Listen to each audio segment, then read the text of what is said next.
Every time the latest report from the Institute for the Study of War is released, Russia doesn't respond with words, but with firepower. The clearest proof, the Iskander missile. Are NATO and Ukraine asking for Russia's ballistic missiles to make them sweat even more? Recently, the Iskander has once again proven its might. A high-precision strike destroyed a Ukrainian UAV factory in Kharkiv. The target was completely obliterated, with no chance of a quick recovery.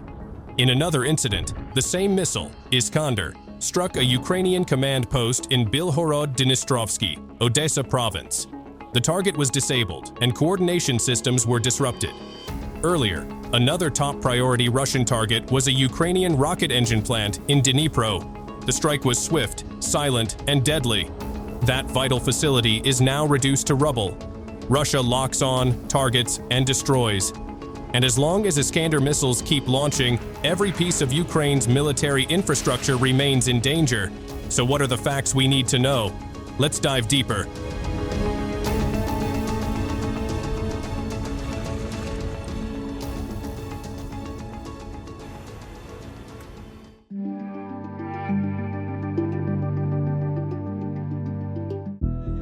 According to the latest report from the Institute for the Study of War, Russia is undergoing a major surge in the production of Iskander-M ballistic missiles. While production in 2023 was around 250 units, the number has skyrocketed in 2024 to 700 units, nearly 3 times higher. What about 2025? Can you imagine? This production surge is not just a number. It reflects a shift in Moscow's increasingly aggressive strategy, stockpiling missile weaponry in preparation for a prolonged conflict in its military campaign against Ukraine. This claim is further supported by the Royal United Services Institute, which has clearly observed how Russia is channeling its efforts into expanding its missile arsenal capacity. The goal is clear: to maintain and intensify sustained military pressure. From the perspective of Ukrainian intelligence, this picture becomes even more tangible. They estimate that Russia now possesses around 600 Iskander-M ballistic missiles and 300 Iskander-K cruise missiles in its stockpile. This vast reserve is believed to be sufficient to support attacks for 2 years, based on the current rate of usage. However, beyond these staggering numbers, how is Russia preparing its strategic missile plants to meet this dramatic surge in production?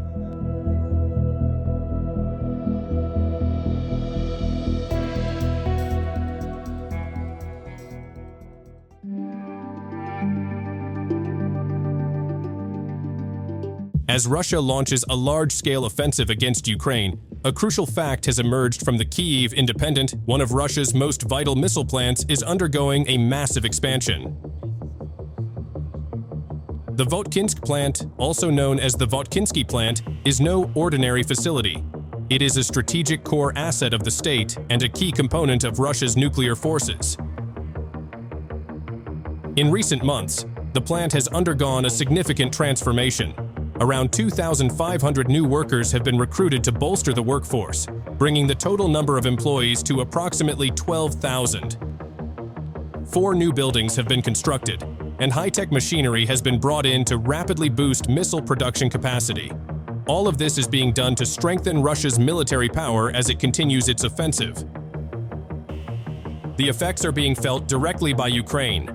Iskander-M ballistic missiles, with a range of up to 500 kilometers and specifically assembled at the Votkinsk plant, are now landing more frequently in Kyiv and other key cities. However, this isn't just about the increasing intensity of missile attacks. There is another, far more serious threat that is making Ukraine's position increasingly difficult and vulnerable. So, what exactly is this looming threat?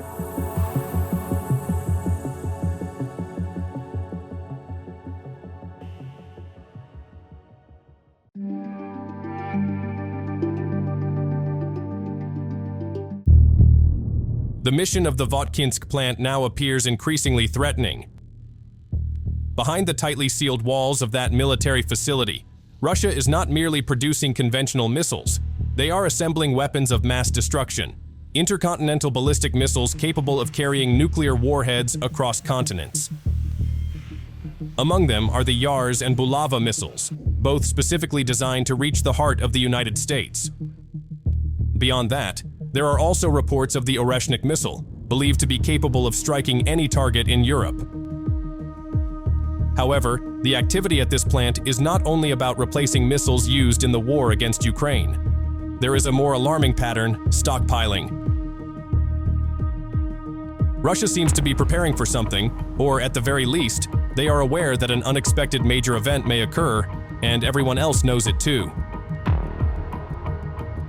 Despite the ongoing escalation of the conflict in Ukraine, Russia's missile reserves have shown no signs of depletion. They have not even deployed their full stockpile of Iskander missiles.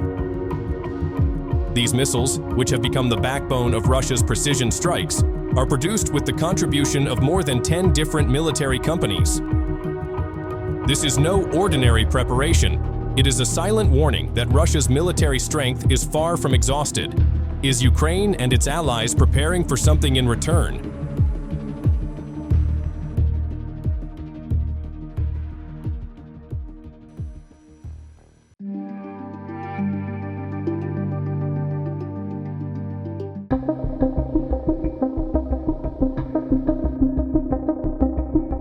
The United States has sent a clear signal of its willingness to strengthen Ukraine's air defense in the face of increasing threats from Russian missile and drone attacks. According to the New York Times, in May 2025, U.S. officials confirmed plans to send additional Patriot air defense systems to Ukraine. These systems were previously stationed in Israel and will be transferred after undergoing refurbishment. This move reflects a response to Zelensky's urgent request for more advanced air defense support. Discussions are also underway among Western allies regarding the possibility of sending additional Patriot systems, including from Germany and Greece.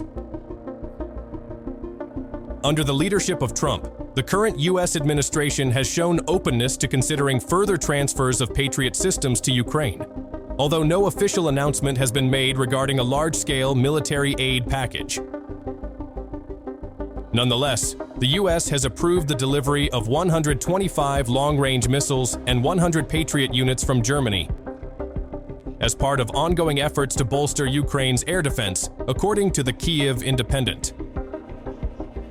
So, what do you think? Will the incoming Patriot systems be more advanced or more battle-worn? That's all for today, and thanks for watching.